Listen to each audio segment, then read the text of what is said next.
I got a couple of things to talk about with the Pistons. All right, we have to have a discussion as fans, and I say that somewhat sarcastically because I don't know how many of you are even Pistons fans. I'm sure many of you are, but I got a couple of moves the Pistons made over the past week. First, a 1-year deal to Malik Beasley out of the Milwaukee Bucks. Uh, Last year, shot 41% from three, apparently, according to this. Hold on, let me look that up. Did he really? No way. Not Malik Monk. Malik Beasley. I don't know what that article was citing. He did shoot 41%. Never mind. I stand correct. So, very good three-point shooter last year with the Bucks. Very good field goal shooter with the Bucks. 44% from the field, 59% effective field goal percentage, which is really good. Uh, you know, not a lot of points on the board. 11 points, three rebounds, and an assist and a half. But Malik Beasley, they signed him. I think it was a good sign. I asked Seth, who is a Bucks fan, not here right now. He's currently on a plane right now. He's flying back to Michigan from California. So he will be. I don't know if he'll be back next week. It depends on his work schedule. So that's its own thing. But anyway, he approves of Malik Beasley. So from a Bucks fan, he's a good player, and it's a 1-year deal. If he sucks, whatever, you cut him loose. If he's good, he's going to be a positive element of the offense for the Pistons this upcoming season, which they need literally any positive influence on the offense. But another move that was made was re-signing Simone Fettuccini, or whatever I ended up calling it. This guy that we traded for at the trade deadline last year from the Utah Jazz. They signed to a 2-year, $16 million deal. So that's, for those of you who are not good at math, that's 2 years, $8 million a year for Simone Fontecchio, who, I mean, look, his numbers coming into Detroit, and I think overall, were kind of just sort of okay. He shot 40% from three on the year, 46% from the field, 58% effective field goal percentage with 10.5 points, 3 boards, and an assist and a half. If I can see, he shot as a Piston. He shot 42% from three, which I think is, it was a little bit higher than he did on the year. But he shot really well for Detroit, and he also averaged 15 points a game with Detroit. So he left Utah. He was traded from Utah, came to Detroit, and was a much better player than he had ever been in Utah, and individually. Now, does that mean that the Pistons have some miraculous development? No, certainly not last year. We can't really judge whether or not this upcoming coaching staff with Bickerstaff and the shooting guru, whose name escapes me, and I'm just going to call him the shooting guru. You can look up who that is. I don't. It's a guy from New Orleans, some assistant from New Orleans that was hired alongside Trajan Langdon. So they make these two moves, and I started to think, we get rid of Quentin Grimes for Tim Hardaway Jr. as well as some picks. We draft something of a project player who I admittedly I wasn't a huge fan of it, but at least if it works out, maybe you got something, but I'm not going to hold my breath on that.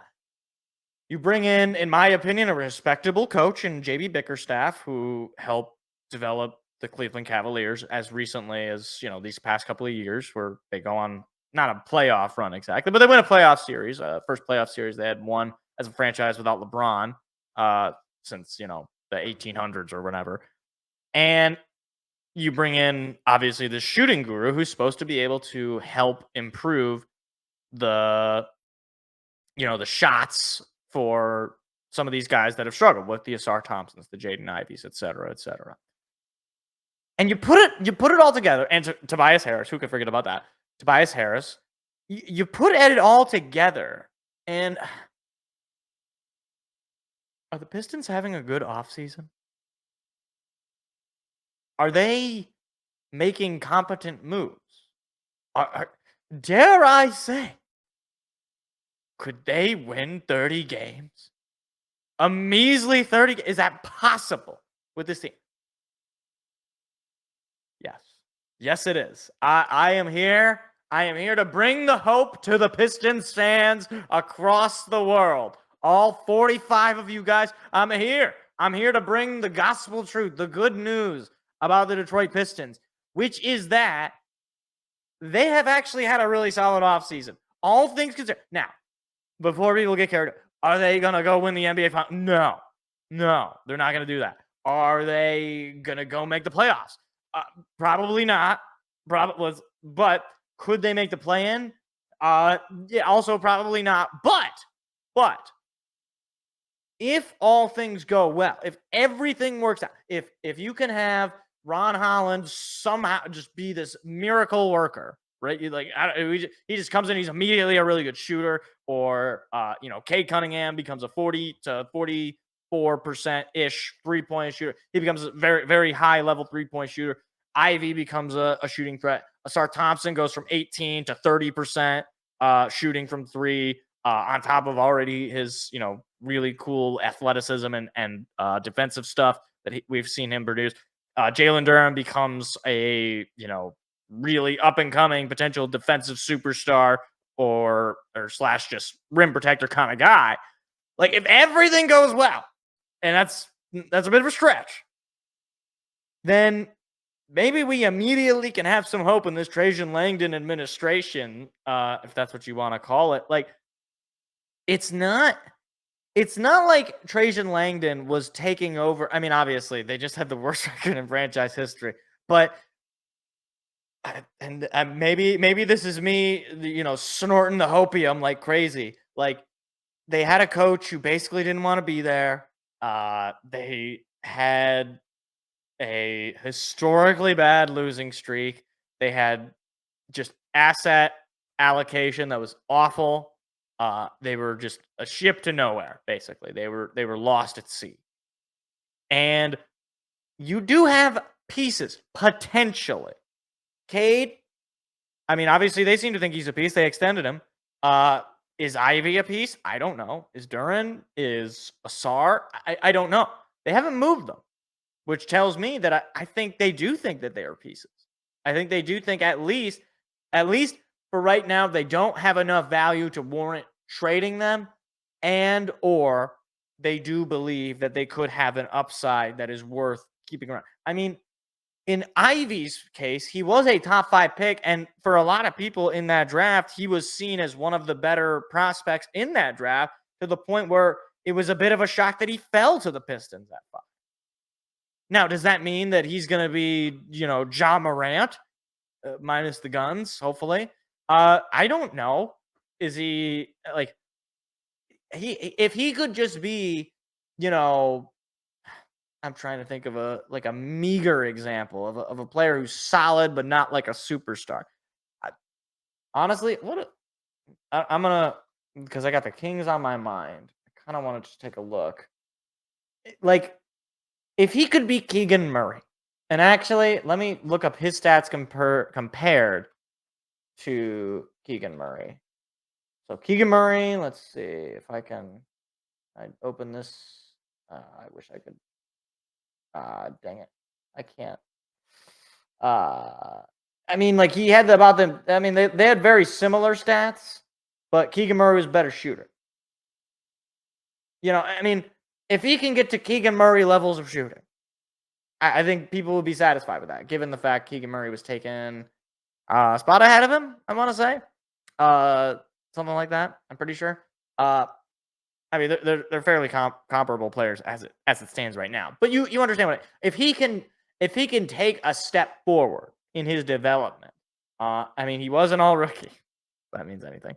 But the more that I think about it, and maybe this is just because the Tigers suck, and I'm already sick of having to watch a bad baseball team, that I'm just ready for the next team of my teams to start playing. And all of a sudden, the Pistons look like the next, feel-good story. And I guess it's also on top of the fact that we're not just wasting away our offseason trading for Joe Harris. I will never believe. I will never get over that emotionally. When I saw we just ate up all of our cap trading for a player that that nobody even wanted. We want his ass. That's what we want. Can we, what is he on the team or did he just retire? Joe Harris playing? Oh my gosh. Wow. I can't believe he had 2 points. He played 16 games for the Pistons. 16 games. Who does he play for now? Does it say? Oh, I don't think he's on a team. Wow. Wow. That's a surprise. Anyway, sorry, I was just reminiscing about last year and having nightmares. But all of that is to say, the Pistons are making moves that indicate a level of seriousness. Now, will it all work out 3 to 4 years from now? I don't know. Maybe 3 to 4 years from now, if we're still doing this show, which I intend to be still doing this show, like, I'll be yelling about firing Trajan Langdon like I was yelling about firing Troy Weaver. Like, I don't know one way or the other, but maybe 3 to 4 years from now, we'll be talking about the Pistons in the same way that we talk about the Lions, about a team that completely turned it around, was at the bottom of the barrel in terms of, culture and failure. Like, I don't doubt that a guy like Tom Gores as an owner will spend money. My fear is whom he will spend money on. With Blake Griffin and just most recently Monty Williams. So all of that is to say, I think given the moves the Pistons have made, assuming this is the last of it, assuming signing Fontecchio, signing Beasley, assuming that's the end of it, I look at it and I think, yeah, I'm actually more confident than I was last year, actually, that this team could win 30 games. And I know that just sounds so depressing that that's like the bar. But look, we haven't had anything. Like, we've had nothing, right? Like, and to just have that, to just get yourself out of the bottom 3, to get people to say, hey, look, the Pistons actually moved up a little bit in the standings. They're still bad. Still terrible, but like at least they're moving in the right direction, right? So that's just what life is like as a Detroit Pistons fan. But things could get better. So hi, it's me again. If you enjoyed what you just saw, hit the like and subscribe button. We do live shows every Tuesday at 7 p.m. Eastern. Hope to see you there.